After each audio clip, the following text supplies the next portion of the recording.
Jumpa lagi dengan channel Sewot News. Ini ada berita yang sangat menarik begitu kan. Megawati tak kunjung beri perintah soal hak angket. Apakah hak angket ini kendor? Inilah yang kemudian menjadi trending hari ini.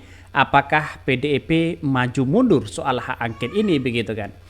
Beredar kabar bahwa PDIP dengan Capres Ganjar Pranowo sudah pecah kongsi. Benarkah seperti itu begitu kan? Apakah dukungan-dukungan dari seorang PDIP terhadap Ganjar apakah setengah begitu kan? Setengah-setengah saja. Rumornya terjadi pertemuan internal tak lama usai pencoblosan dari sesaat keluarnya hasil hitung cepat. Dalam pertemuan, PDIP menyatakan siap menjadi oposisi dengan menguasai kursi parlemen. Kabarnya, Ganjar diminta tidak mengikuti rapat tersebut.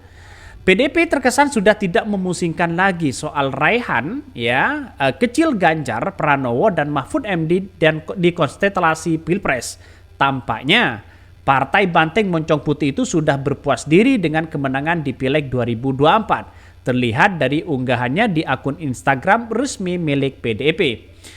Bahkan bersiap menuju menang hat-trick pemilu, tetap semangat dan fokus menjaga mengawal proses pemilu. Terima kasih atas dukungan yang telah diberikan untuk PDIP Perjuangan. PDIP Perjuangan bersiap menuju menang hat-trick. Pasang naik, pasang surut pernah dilalui oleh PDIP Perjuangan.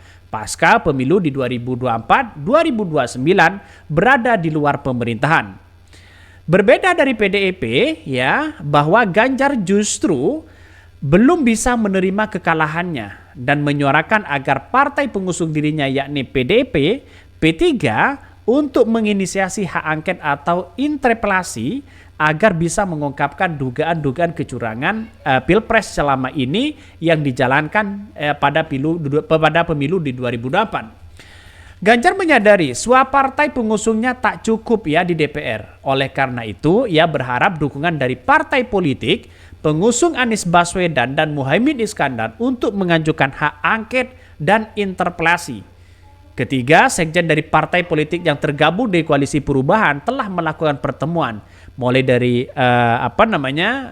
Nasdem, terus kemudian PKS, terus kemudian PKB dan sebagainya. Artinya kalau kita melihat seperti ini kan bukan tidak mungkin 01 itu solidnya luar biasa begitu kan. Lantas bagaimana termasuk hak angket yang diusungkan oleh Pak Ganjar Pranowo? Kita siap bersama inisiator PDIP untuk mengulirkan hak angket Bahkan itu ucapan-ucapan itu sudah disampaikan oleh Sekjen Partai Nasdem kalau nggak salah Hermawi Taslim dalam konferensi persnya di Partai Nasdem. Akan tetapi hingga saat ini belum terlihat ada pergerakan dari seorang PDIP terkait keseriusan mengulirkan hak angket di DPR. Pernyataan resmi soal ini pun belum pernah keluar langsung dari mulut seorang ketua umum PDIP Ibu Megawati Soekarno Putri. Kalaupun ada suara soal dukungan hak angket berasal dari mulut Ganjar, para kader PDIP atau pengurus tim ses pendukung Ganjar. Tak kunjungnya Megawati bersuara secara resmi soal perintah mengulirkan hak angket memunculkan kesan bahwa PDIP sudah mulai tidak satu suara dengan capresnya, yaitu adalah Ganjar. Benarkah seperti itu begitu kan? Karena selama ini kita lihat saja bahwa masyarakat Indonesia itu mengatakan bahwa kalau memang maju mundur sana sini, ini kesempatan emas kepada seorang PDIP. Bahkan politik senior dari PDIP Hendrawan Supratikno menyebutkan pembahasan mengenai hak angket terkait pengusulan dugaan kasus kecurangan pemilu usai reses DPR. Sedangkan reses nanti begitu masuk masa sidang baru ada rapat fraksi katanya begitu kan. Selain itu dirinya juga membantah bahwa perihal isu bahwa internal PDIP mengalami pecah kongsi karena sedang fokus menangani secara hat-trick di pemilu atau di Pileg di 2024. Secara tidak langsung seharusnya PDIP berkomunikasi langsung begitu kan dengan P3 bisa diajak untuk bisa bergabung bersama-sama memperjuangkan hak angket. Sebenarnya kan seperti itu begitu. Jadi kalau semisal 01 lalu kemudian ada 03, mereka masih saling menunggu, saya kira tidak akan menemukan titik temu hak angket itu bergulir atau tidak. Karena kepentingan-kepentingan dari PDIP dengan koalisi perubahan itu beda. Koalisi perubahan mengatakan bahwa kepentingan dari hak angket ini adalah mencari titik temu dugaan-dugaan kecurangan yang ada selama ini. Bukan tidak mungkin dengan ada dugaan-dugaan selama ini yang dipersiapkan begitu kan ya, untuk bukti yang lebih jelas apakah ada dugaan-dugaan seperti itu. Apakah kepentingan dari seorang PDIP hanya ingin memakzulkan seorang Jokowi atau mendiskualifikasi seorang Gibran?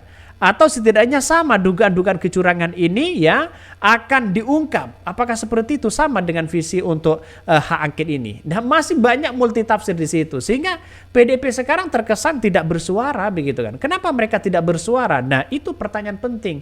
Para kader dan simpatisan padahal sudah di belakang dari PDIP itu sendiri. Ini apa coba? Apakah PDIP masuk angin atau bagaimana? Nah, itu poin penting begitu kan bagi kita begitu untuk melihat bagaimana hak angket ini. Lantas bagaimana P3? P3 banyak sekali pro dan kontra di situ begitu. Menurut ya Romahur Muzi tetap mendukung hak angket. Terus kemudian dari Pak Sandi mereka tetap ya bisa kemungkinan terjadi ya bersama dengan koalisi ya Prabowo Gibran di situ begitu. Saya nggak tahu persis tapi yang jelas ya nuansa-nuansanya sekarang ini kita lihat saja apakah P3 juga sama begitu kan ya, acu tak acu untuk menggaungkan hak angket ini. Jelas banyak sekali pro dan kontra di situ. Saya kira inilah perdebatan-perdebatan sekarang ini di media sosial, bahkan simpatisan dari seorang PDIP saja mendesak begitu kan. Ya seperti Denny Siregar, seperti yang lain begitu kan, yang aktif di media sosial membangkitkan semangat untuk PDIP untuk menggaungkan hak angket. Tapi nyatanya semuanya kan berada di tangan dari seorang ketua umum partai PDIP itu sendiri. Surya Paloh sudah jelas-jelas terang-terangan di depan mata, di depan publik. Terus kemudian PKB, PKS menggaungkan hak angket di situ begitu kan.